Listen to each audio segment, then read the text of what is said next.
ഇറാനെ ബോംബിട്ട് തകർക്കുമെന്ന് വീരവാദം പറഞ്ഞ Donald Trump പെട്ടെന്ന് ശാന്തനായത് എന്തുകൊണ്ട്? അമേരിക്കൻ ആയുധപ്പുര കാലിയാകുന്നുവെന്ന പെന്റഗണിന്റെ ഞെട്ടിക്കുന്ന മുന്നറിയിപ്പ്.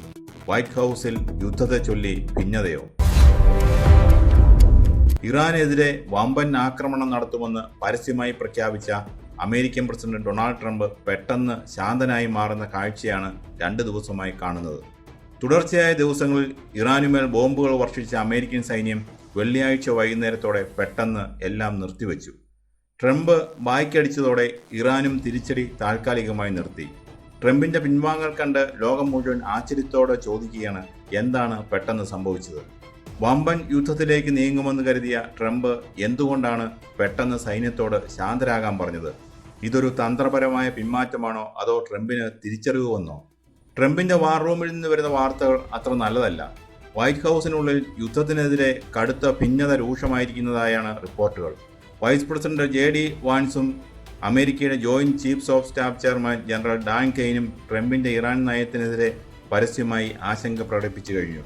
ട്രംപ് യുദ്ധം തൽക്കാലത്തേക്ക് നിർത്തിവെച്ചതിന് ചില കാരണങ്ങളുണ്ട്. ഒന്നാമത്തെ കാരണം, ആയുധപ്പുര കാലിയാകുന്നു. അമേരിക്കയുടെ കൈവശമുള്ള അത്യാധുനിക പ്രതിരോധ മിസൈലുകളും പേട്രിയറ്റ് ഇന്റർസെപ്റ്ററുകളും അതിവേഗം തീരുകയാണ്.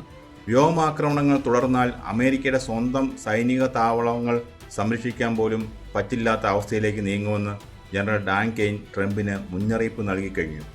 രണ്ടാമത്തെ കാരണം, വൈറ്റ് ഹൗസിലെ ഭിന്നത. ട്രംപ് എടുത്തിയാടി തീരുമാനങ്ങൾ എടുക്കുമ്പോൾ വൈസ് പ്രസിഡന്റും പെന്റഗണിലെ മുതിർന്ന ഉദ്യോഗസ്ഥരും കടുത്ത ആശങ്കയിലാണ്. ദീർഘകാലം നീണ്ടു നിൽക്കുന്ന ഒരു യുദ്ധത്തിലേക്ക് അമേരിക്ക വലിച്ചിഴക്കപ്പെടുമോ എന്ന പേടിയുണ്ട് അവർക്ക്. മൂന്നാമത്തെ കാരണം, ജനങ്ങളുടെയും പ്രതിനിധി സഭയുടെയും എതിർപ്പ്. അമേരിക്കൻ ജനതയെ ഭൂരിഭാഗവും യുദ്ധത്തെ പിന്തുണയ്ക്കുന്നില്ല ഇപ്പോൾ. കോൺഗ്രസിലും US ജനപ്രതിനിധി സഭയിലും ട്രംപിന്റെ തീരുമാനത്തിനെതിരെ കടുത്ത തിരിച്ചടിയാണ് ഉണ്ടാകുന്നത്. സ്വന്തം പാർട്ടിയിലെ പ്രമുഖർ പോലും ട്രംപിനെതിരെ സംസാരിച്ചു തുടങ്ങി.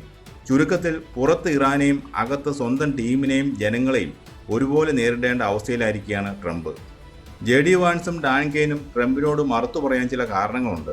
കാര്യങ്ങൾ കൈവിട്ടു പോകുകയാണെന്ന് അവർ തിരിച്ചറിഞ്ഞു കഴിഞ്ഞു. വർഷങ്ങളായി ലോകമെമ്പാടും വൻതോതിൽ ആയുധങ്ങൾ വിതരണം ചെയ്യുന്നുണ്ട് അമേരിക്ക. കഴിഞ്ഞ കുറച്ച് മാസങ്ങളായി ആയിരക്കണക്കിന് മിസൈലുകളാണ് മിഡിൽ ഈസ്റ്റിൽ ഉപയോഗിച്ചത്. ഇനിയും പോരാട്ടം തുടർന്നാൽ അമേരിക്കൻ സൈന്യത്തിന് വേണ്ടത്ര ആയുധങ്ങൾ ഉണ്ടാകില്ലെന്ന് പെന്റഗൺ തുറന്നു പറഞ്ഞു കഴിഞ്ഞു. സൈനിക നടപടിയേക്കാൾ നയതന്ത്ര ചർച്ചകളാണ് ഇപ്പോൾ നല്ലതെന്ന് അമേരിക്കൻ ഭരണകൂടത്തിലെ ഒരു വിഭാഗം വിശ്വസിക്കുന്നു. ഗൾഫ് രാജ്യങ്ങളുടെ ഇടപെടലും ഹോർമൂസ് കടലിടുക്കിലെ ഗതാഗതം പുനഃസ്ഥാപിക്കാനുള്ള ശ്രമങ്ങളും ആക്രമണം നിർത്തിവെക്കാൻ ട്രംപിനെ പ്രേരിപ്പിച്ചു. ഇറാനെതിരെ സമഗ്ര യുദ്ധം ഉണ്ടായാൽ ആഗോളതലത്തിൽ എണ്ണവില കുതിച്ചുയരും. ഇത് അമേരിക്കൻ സമ്പദ് വ്യവസ്ഥയെ തകർക്കും. തെരഞ്ഞെടുപ്പ് അടുത്തിരിക്കെ ജനങ്ങൾക്ക് സാമ്പത്തിക ഭാരം ഉണ്ടാക്കുന്നത് വലിയ തിരിച്ചടിയാകുമെന്ന് ട്രംപ് മനസ്സിലാക്കി. അതുകൊണ്ടാണ് ജനറൽ ഡാൻ കെയ്നും JD വാൻസും ഇനിയൊരു വലിയ മുന്നേറ്റം അപകടമാണ് എന്ന് ട്രംപിനെ ബോധ്യപ്പെടുത്തിയത്. ഇനി എന്തായിരിക്കും സംഭവിക്കുക? 3 സാധ്യതകളാണ് പ്രധാനമായും മുന്നിലുള്ളത്. ഒന്നാമത്തെ സാധ്യത, ചർച്ചകൾ വിജയിക്കുന്നു, അമേരിക്കയും ഇറാനും തമ്മിൽ ഒരു താൽക്കാലിക കരാറിലെത്തുന്നു. ഇങ്ങനെ സംഭവിച്ചാൽ ലോകത്തിന് വലിയൊരു ആശ്വാസമാകും. ഈ രണ്ടാമത്തെ സാധ്യത, ഇതൊരു താൽക്കാലിക ഇടവേള മാത്രമായിരിക്കും. അമേരിക്ക ആയുധങ്ങൾ പുനഃസംഘടിപ്പിച്ച് കൂടുതൽ ശക്തിയോടെ തിരിച്ചടിക്കും. ആക്രമണം നിർത്തിവച്ചിട്ടുണ്ടെങ്കിലും തങ്ങൾ ലോക്ക്ഡ് ആൻഡ് ലോഡഡ് ആണെന്നാണ് ട്രംപ് ഇപ്പോഴും അവകാശപ്പെടുന്നത്.